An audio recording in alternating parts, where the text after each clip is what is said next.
I think I speak for everyone in the audience today when I say that our veil of ignorance has been lifted. Inshallah, we are never going to forget ever again. Inshallah. But my fear as a 21-year-old Muslim, as a student of politics, as someone who's trying to figure out my spiritual, my practical way in life, is that this change is permanent. Like, I'm afraid that this will not be permanent. And I wanted to ask you, how do you think we can truly, permanently, and in an all-encompassing way, decolonize our minds and our institutions, our educational systems, the way we live, the way we preach, the way we set standards for things like morality and social justice? Because I think the way the world is positioned right now and the way we function, we are still using the West as our standard for morality and justice. And as a student of international affairs and politics, I'm incredibly disillusioned with the history of how these disciplines are taught.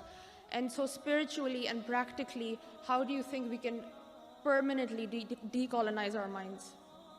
Thank you. Great question. I think you probably know better than I do, to be honest with you, mashallah. Seems like you're hinting in the right direction. Two things. Number one, if you were okay with the status quo before, if you were okay with Palestine October 6th, then that's a problem.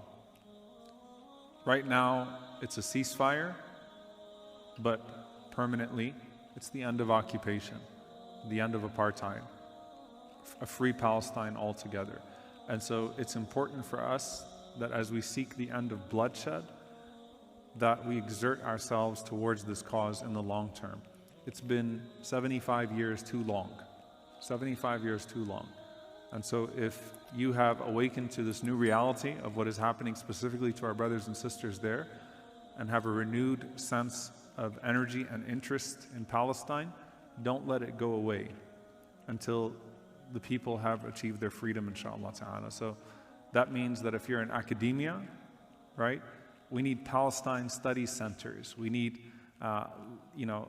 we need articles, we need efforts that build on the legal case of prosecuting Israel and the United States for war crimes and of the right of the Palestinian people to freedom. We need Muslims that are working in these spaces of different human rights spaces that are speaking directly to what is happening, that are even more educated and building upon what has already been written.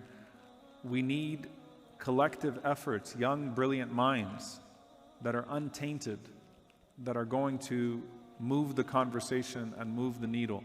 So that's one thing when it comes to Palestine. The second thing is, though, to the point that you mentioned about human rights, al-fadiha, the Western human rights framework has been exposed as simply another tool of human subjugation and a tool of American internationalism and colonialism. And so it's important for us to start